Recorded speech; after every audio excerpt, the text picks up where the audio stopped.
que sofre aflição, para entrar e fluir seu descanso neste lindo jardim de oração. Oh, que lindo jardim de oração. Oh, que lindo jardim de oração. Meu Jesus perto está, e o portão abrirá. Este lindo jardim de oração.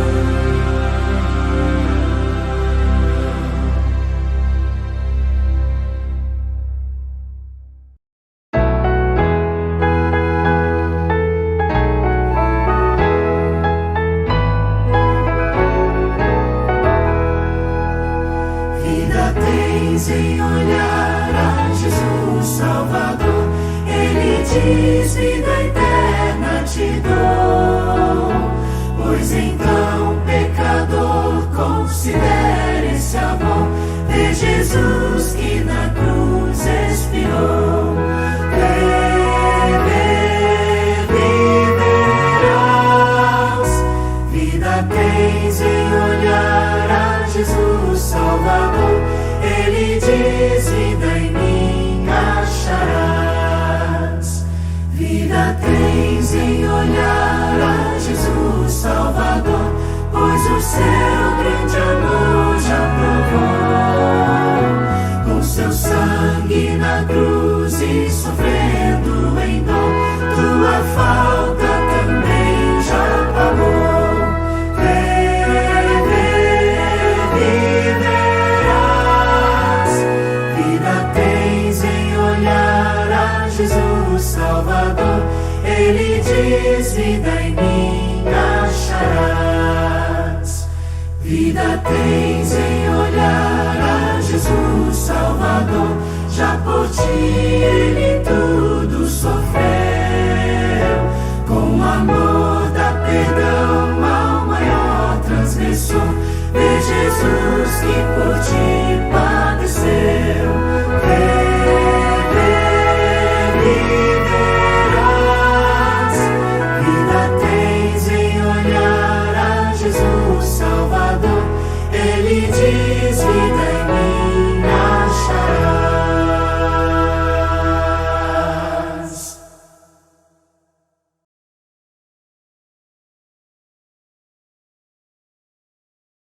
História bíblica essa noite, aprender mais algumas lições dela. Só vou pedir para o Rafa colocar para mim o relógio ali, para eu ficar de olho, para não passar muito. Quando a gente está aqui na frente, parece que vem vindo coisas e coisas que você precisa falar, e às vezes a gente nem se dá conta e a hora acaba passando. Mas vamos abrir a nossa Bíblia no Evangelho de João, capítulo 6. João, capítulo 6.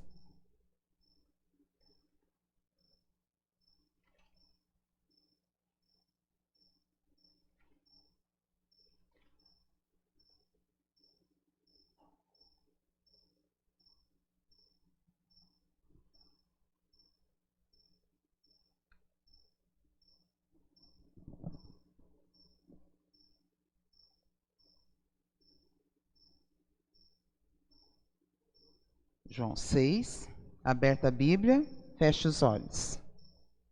Querido Pai, mais uma vez a Tua palavra aberta nas mãos de cada um de Teus filhos aqui neste lugar. Que o Espírito Santo abra também a nossa mente para que tenhamos o entendimento necessário e que a mensagem que o Senhor trouxer a nós, ela seja recebida e possa frutificar e que nós possamos repartir ainda com outros. Quando recebemos uma bênção, dividimos a bênção, somos uma bênção para outros. Te agradecemos, em nome e por amor de Jesus. Amém. João capítulo 6, versos 1 a 15. Diz assim: Depois dessas coisas, atravessou Jesus o mar da Galileia, que é o de Tiberíades. seguiam numerosa multidão, porque tinham visto os sinais que ele fazia na cura dos enfermos. Então subiu Jesus ao monte e assentou-se ali com seus discípulos. Ora, a Páscoa, a festa dos judeus, estava próxima. Então Jesus, erguendo os olhos e vendo que grande multidão vinha ter com ele, disse a Filipe: Onde compraremos pães para lhes dar a comer? Mas dizia isto para o experimentar, porque ele bem sabia o que estava para fazer. Respondeu-lhe Filipe: Não lhes bastariam 200 denários de pão para receber cada um o seu pedaço? Um de seus discípulos, chamado André, irmão de Simão Pedro, informou a Jesus: Está aí um rapaz que tem 5 pães de cevada e 2 peixinhos. Mas isto que é para tanta gente? Disse Jesus: Fazei o povo assentar-se, pois havia naquele lugar muita relva. Assentaram-se, pois, os homens, em número de quase 5.000. Então Jesus tomou os pães e, tendo dado graças, distribuiu-os entre eles, e também igualmente os peixes quanto queriam. E quando já estavam fartos, disse Jesus aos seus discípulos: Recolhei os pedaços que sobraram, para que nada se perca. Assim, pois, o fizeram e encheram 12 cestos de pedaços dos 5 pães de cevada que sobraram aos que haviam comido. Vendo, pois, os homens o sinal que Jesus fizera, disseram: Este é verdadeiramente o profeta que devia vir ao mundo. Sabendo, pois, Jesus que estavam para vir com o intuito de arrebatá-lo para o proclamarem rei, retirou-se novamente sozinho para o monte. Muito bem. Um homem chamado Warren Wiersbe, ele disse o seguinte, que nessa situação que foi enfrentada aqui por Jesus e seus discípulos, juntamente com uma grande multidão, foram propostas 4 soluções para alimentar aquela multidão. E essas 4 soluções, elas estão inseridas nessa história. E cada uma delas reflete o grau de confiança na ação divina. A primeira solução é a solução dos discípulos. Ela não está relatada aqui, João não relatou essa solução.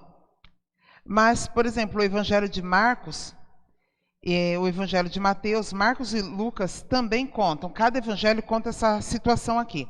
No Evangelho de Marcos é colocado a solução. A solução que eles apresentaram é, quando eles olharam aquela quantidade de multidão e que o dia já estava se esgotando, e a multidão estava cansada, eles pensaram: nós estamos com fome, eles também. Eles falaram: Senhor, manda eles embora, para que eles vão aí pelo caminho, quem mora mais perto, e eles dão um jeito, comprem alguma coisa para comer. Então a solução mais fácil era mandar essas pessoas embora. Aparentemente, a solução ideal, que foi a que os discípulos apresentaram. A segunda solução, nós lemos aqui, foi a de Filipe. Filipe chegou para ele, Jesus perguntou para Filipe: e aí? E ele disse que ainda que eles tivessem um montante lá de dinheiro, que era 200 denários, não seria o suficiente para que as pessoas realmente se alimentassem e ficassem satisfeitas. Essa foi a solução de Filipe, que é a segunda solução. A terceira solução foi André que apresentou, porque ele já veio dizendo: olha, tem um rapaz aí que ele já tem um lanchinho. Só que o André que trouxe a solução dele, ele termina perguntando: mas o que é isso? É como se falasse: nós temos isso, mas esquece, porque não vai dar certo. Era uma solução, na visão de André, paliativa, ou seja, se desse certo um pouquinho, um ou outro ali conseguiria se alimentar, né? Seria menos gente com fome. E a quarta solução é a solução de Jesus, que é a chamada solução real, aonde ele abençoa o alimento e então esse alimento é repartido. Quando Jesus abençoou, eram 5 pães e 2 peixes. Ele não abençoou cestos. Ele abençoou 5 pães e 2 peixes. Ele abençoou o lanche que o rapazinho, que foi a solução apresentada por André, o rapaz entregou o lanche, então Jesus abençoa aquele lanche. E aí o milagre começa a acontecer. A bênção de Jesus, a solução real, que foi o suficiente para começar a multiplicar aquilo conforme eles iam pegando e repartindo para ser distribuído, aquilo foi aumentando e não tinha fim. É como se a gente pudesse, ao ler essa história, imaginar a situação nos dias de Elias, de Eliseu, que tiveram a oportunidade de encontrarem viúvas e a situação com o azeite, né? Enquanto uma delas, no caso de Eliseu, enquanto ela tinha vasos, o azeite não parava. E olha que ela só tinha um pouquinho. Mas aquele pouquinho ia multiplicando enquanto tinham vasos para pôr azeite. Quando chegou no último vaso, não tinha mais, parou. A outra que tinha um pouco de azeite, um pouco de farinha, quando Elias chegou em sua casa, ela fez para ele tudo e eles foram comendo, comendo, comendo.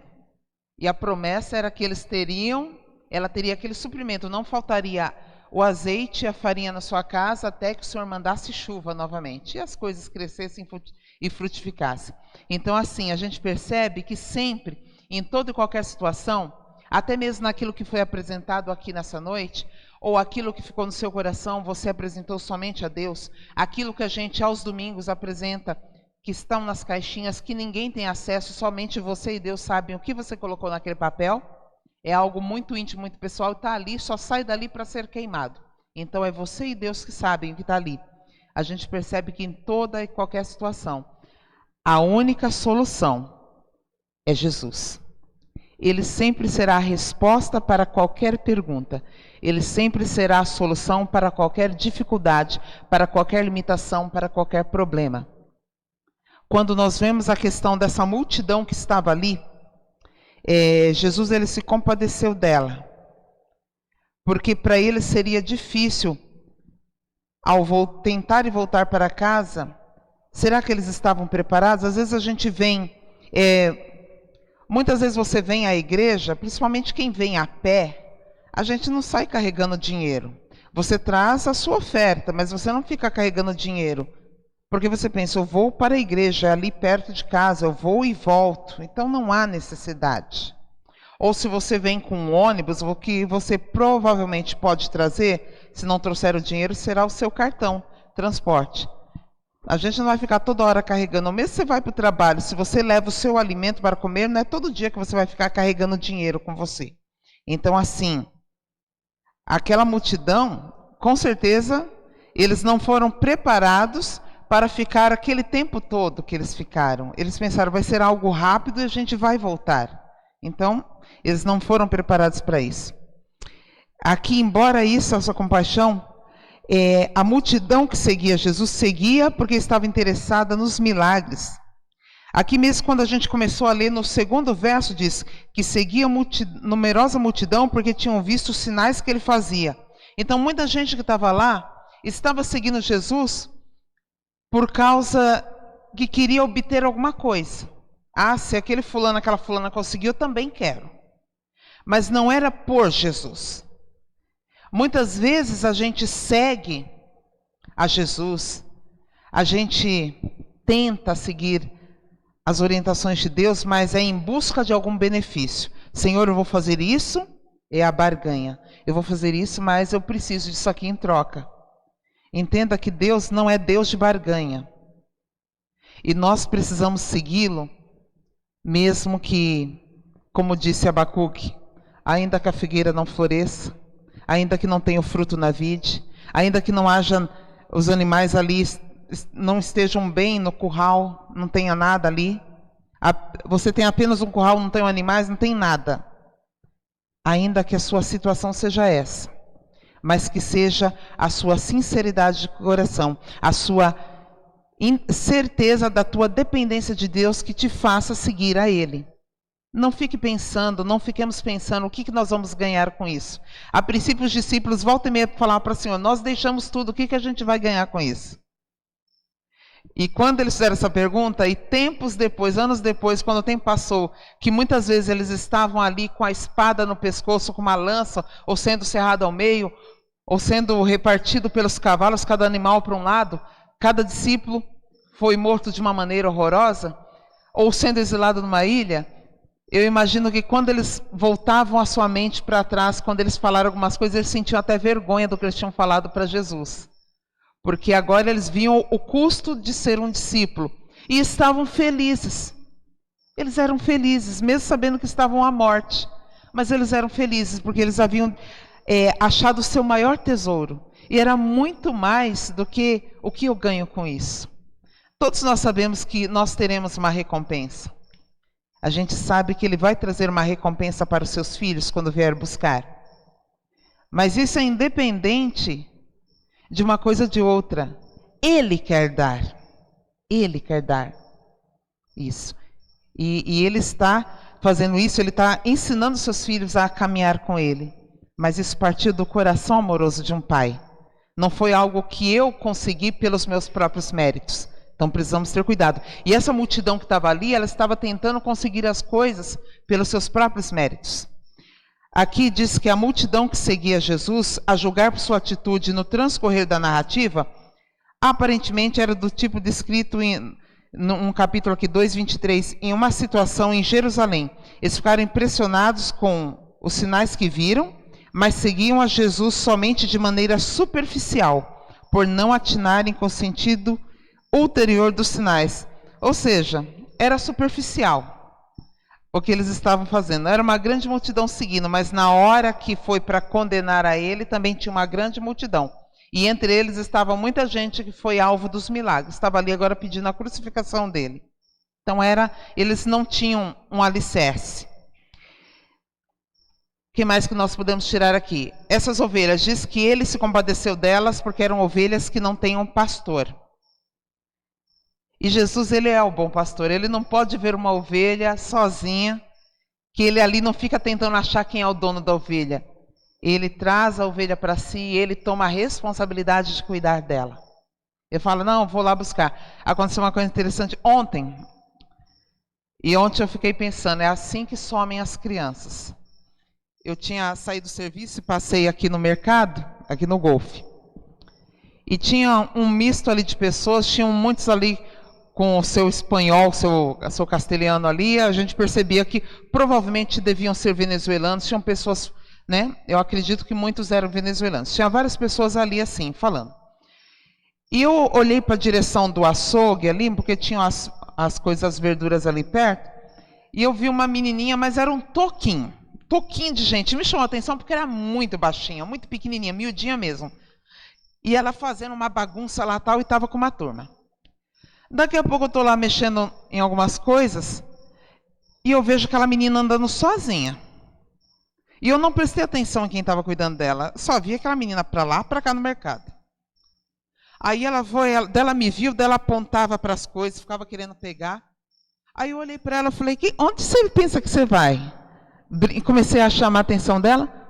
Aí eu falei, quem que está com você? Daí eu vi umas pessoas perto e falei, gente, quem que está com essa criança? Que ela está largada aqui, ela está perdida.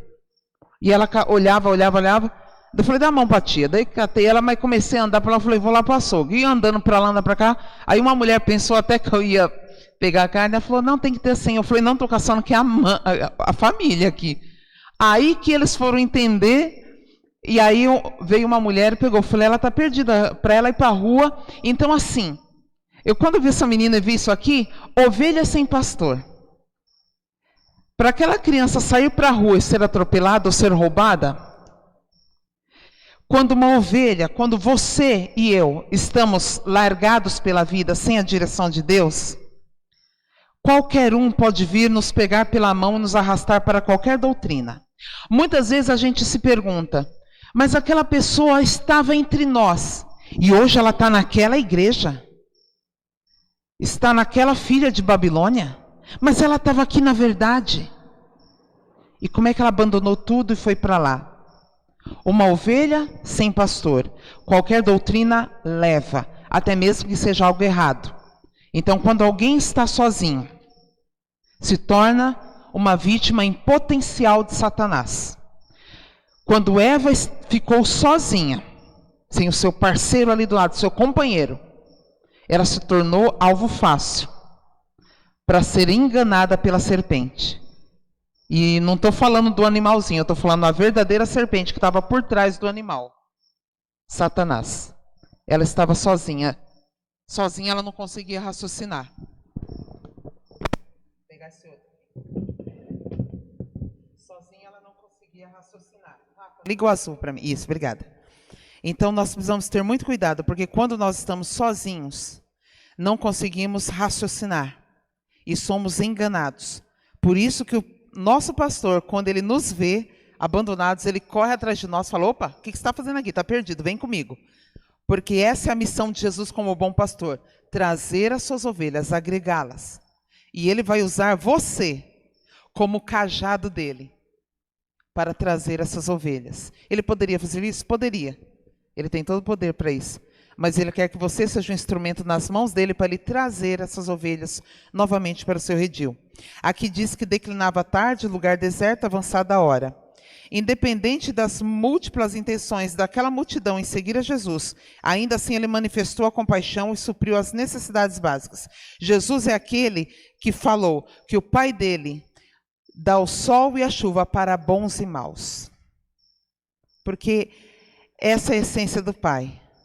Ser bom para todos. Ainda que esse todos incluam pessoas que não querem nem saber dele. Mas ele dá o sol e a chuva para todos. Para todos.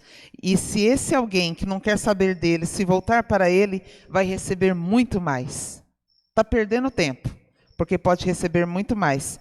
Porque vai estar ligado na fonte verdadeira. E quem está ligado na fonte, as bênçãos fluem automaticamente. Não é que nós compramos favor. Ao estarmos ligados na videira, a seiva vem naturalmente. E quando estamos ligados a ele, automaticamente essas bênçãos vão vindo, sendo acrescentadas. Tudo aquilo que ele tem para nós.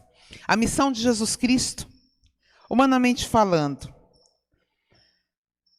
a gente poderia dizer, será que era assumir o trono de Israel? Porque era assim que as pessoas ansiavam.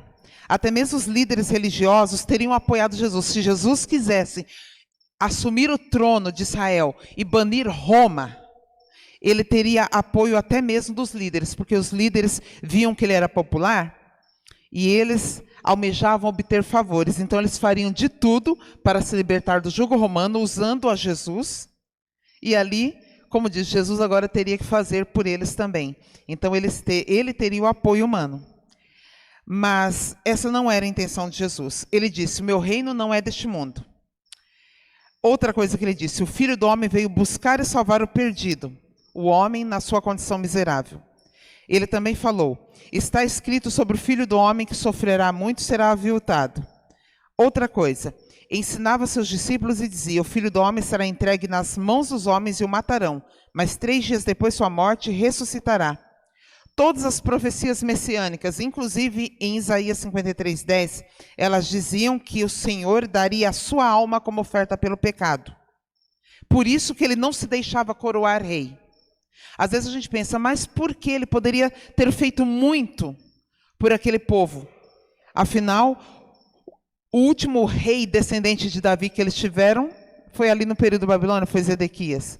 Depois foi se colocando governadores, os Herodes da vida, que eram na realidade descendentes de Esaú, eles eram edomitas, então não tinham nada a ver com Davi, e os impérios, no caso ali vigente daquela época, que era Roma. Mas não tinham mais nenhum rei na descendência de Davi. Agora vem o Messias, que era da descendência de Davi. Olha que privilégio, eles queriam ele ali. Mas ele não aceitava ser coroado, porque a missão dele era dar a sua alma como oferta pelo pecado. Ele teria que passar pela cruz. Ele teria que evidenciar o seu messiato, curando enfermos, restituindo visão aos cegos, ressuscitando mortos e alimentando os famintos. Tudo isso era um conjunto que as pessoas não conseguiam entender, fazia parte da missão dele como Messias. Não era simplesmente descer do céu, vir aqui e morrer numa cruz. Isso era um pacote. E dentro desse pacote ele precisava mostrar algumas coisas que o Messias verdadeiro faria. Tinha algumas coisas que ele precisava fazer. Ellen White, ela diz que no ato de Cristo suprir as necessidades temporais de uma faminta massa do povo, está envolvida a profunda lição espiritual para todos os seus obreiros. Cristo recebeu do Pai, passou, olha só que interessante, ele estava com os pães e os peixes na mão. O Pai então dá a bênção, ele recebe a bênção do Pai. Ele passa essa bênção em forma de pães e peixes aos discípulos. Os discípulos entregam à multidão. E nessa multidão, um vai passando para o outro. E todos, então, assim, todos quantos se acham ligados a Cristo, devem receber dele o pão da vida, o alimento celestial e passá-lo a outros. Entende quando você precisa ser uma bênção para alguém? Você recebe aqui, ou no seu lar, quando você está ali em oração, está meditando em algo, e você não pode guardar para você. Você tem que ser como aquele rapazinho, você precisa dividir. Ah, mas o que eu tenho é tão pouquinho, eu não consigo entender quase a Bíblia. O rapaz, o que ele tinha era pouquinho também. Para tanta gente era pouquinho, era o suficiente para ele. Mas quando Jesus pôs a mão e a bênção do Pai veio, foi o suficiente. Então, o pouquinho que você acha que você tem, se tiver a bênção do céu, vai fartar muitas pessoas que se alimentarem dessa bênção que você pode repartir com eles. Falando nesse rapazinho, o rapaz portador dos pães e do peixe, ele foi o único que se preparou para passar o dia com Jesus. Ele não sabia quanto tempo ele iria.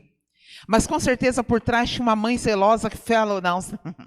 É aquela história, quando nós éramos mais novos, a gente ia para algum lugar, a mãe falava, leva o guarda-chuva, vai chover. Leva uma blusa.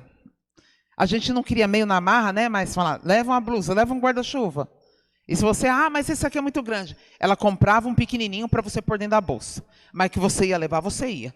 E se por acaso, no meio daquele calorão, chovesse, tá lá dentro da bolsa. Falava, todo mundo molhando, você com o seu guarda-chuva. As pessoas passando frio, você com a sua blusa ali quentinha. Porque é a mamãe. Então, atrás desse rapaz, com certeza tinha uma mamãe. Atrás ali falou, não, leva o seu lanche, você pode precisar.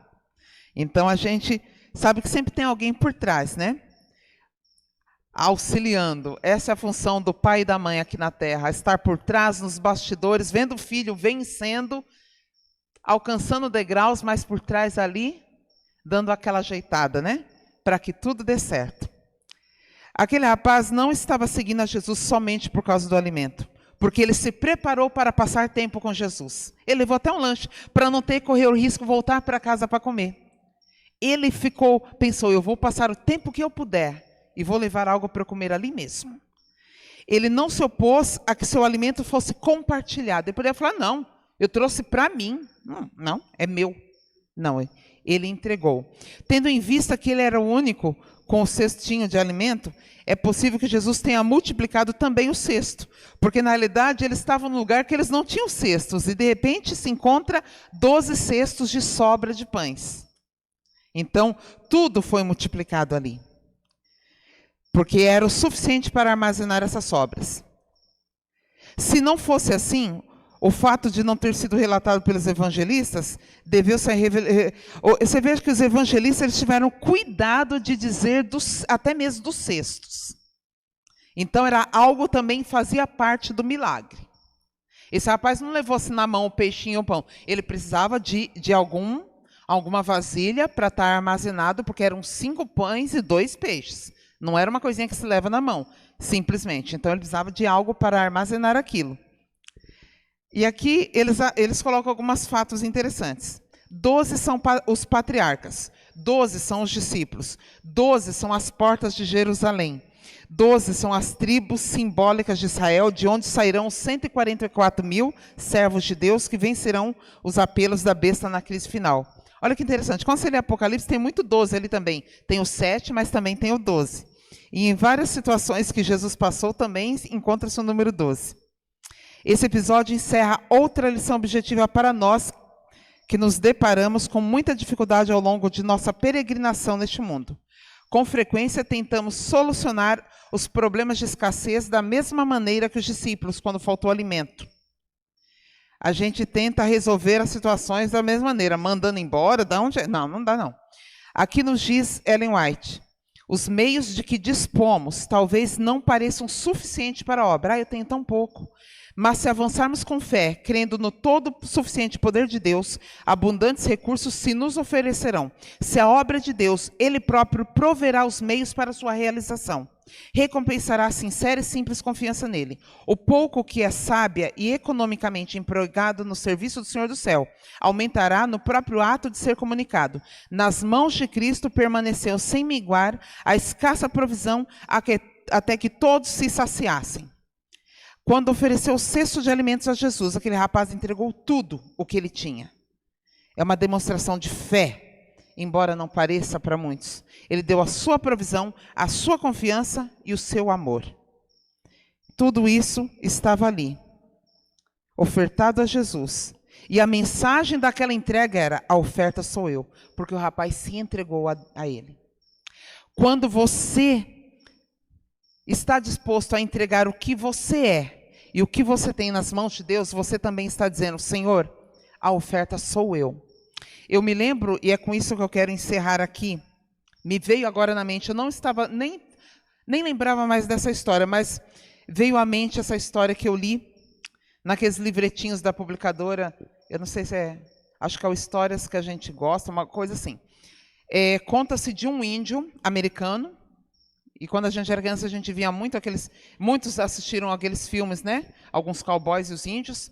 E aquele índio, ele tinha sua família para sustentar, mas estava ruim. Ele não estava conseguindo caçar nada. Parece que quando ele chegava perto, a caça, e estava difícil. E ele então tinha uma machadinha com ele, ele tinha a sua espingarda, a sua machadinha, ele estava armado com tudo isso. E ele foi para aquela mata, deixou a sua família e falou: eu vou em busca de alimento. Só volto quando eu tiver o alimento. E quando ele chegou ali, tentou, e nada. No fim ele viu um tronco assim, ele sentou em cima do tronco, ficou parado pensando. Ele pensou: não consegui nada para levar para minha família. E ele começou a escutar o som da natureza, igual nós aqui temos o grilo. E nos faz lembrar da natureza que Cristo criou, né? O som da natureza. A gente precisa aprender a abafar o som de algumas coisas e ouvir mais sons assim. De pássaros, de águas. E aí ele lembrou que havia ouvido a história do grande espírito lá na sua tribo.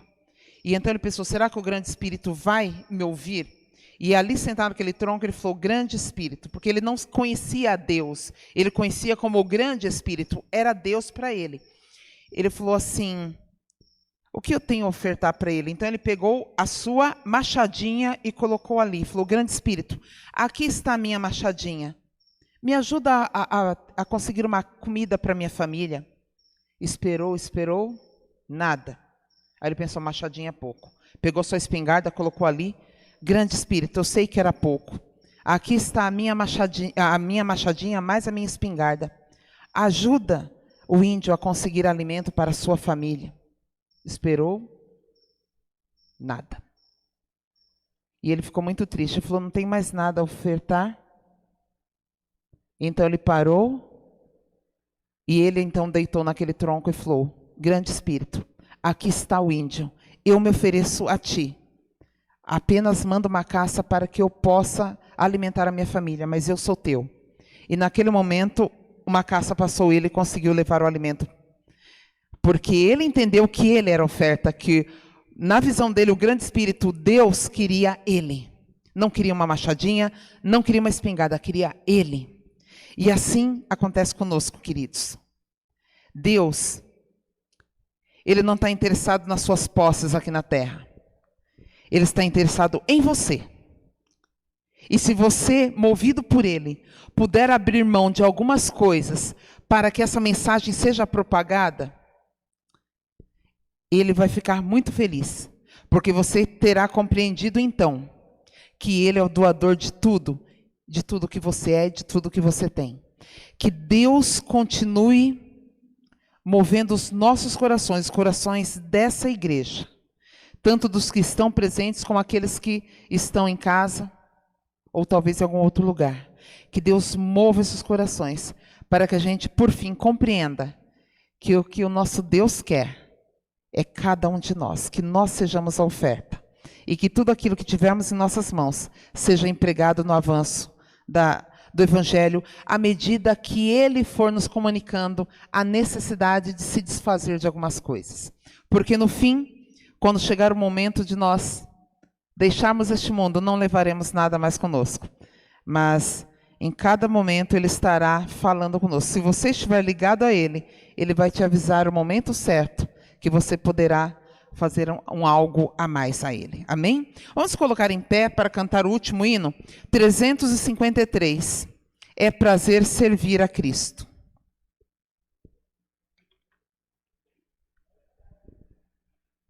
(353)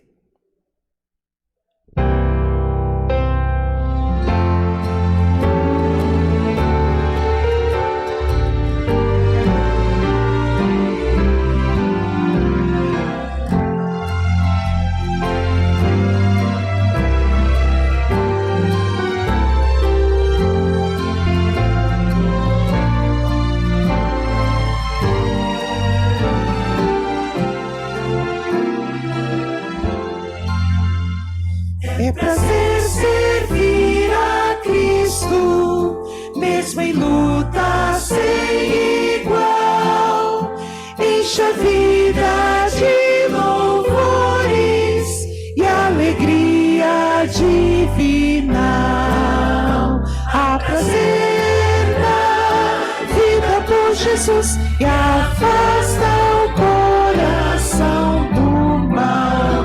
Cada instante é prazer, sob a mão do seu poder, no viver com Cristo há prazer real. É prazer servir a Cristo, vai além de toda dor, pois maiores sofrimentos suportou o Salvador. Há prazer na vida por Jesus, e afasta o coração do mal. Cada instante é prazer, sob a mão do seu poder, no viver com Cristo há prazer real. É prazer servir a Cristo, alegria sem igual, pois expulsa as trevas da alma com a luz celestial. Há prazer na vida por Jesus, que afasta o coração do mal. Cada instante é prazer, sob a mão do seu poder, no viver com Cristo há prazer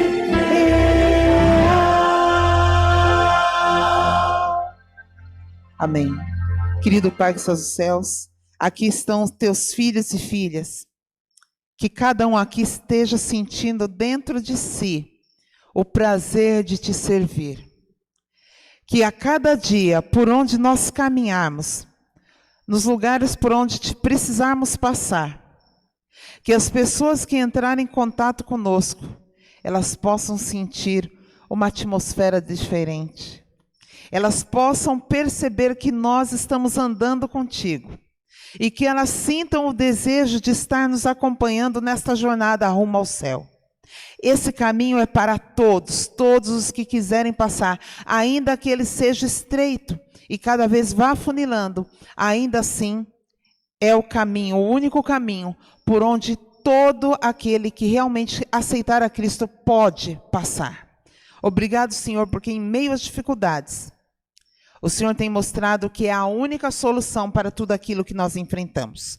E que nós saiamos desta casa, nesta noite, indo para os nossos lares, na certeza de que o Senhor é a solução para tudo que foi apresentado aqui. Te agradecemos, em nome e por amor de Jesus. Amém.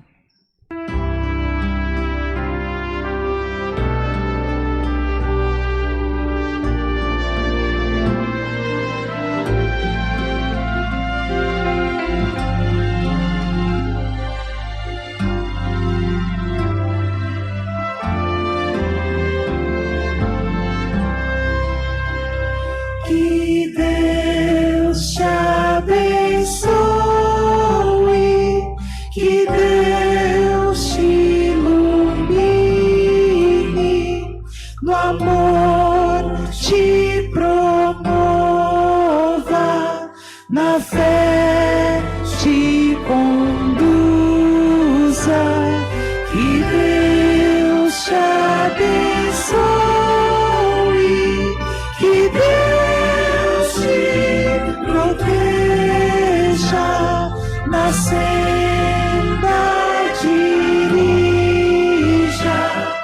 e guarde em paz. Amém. Amém.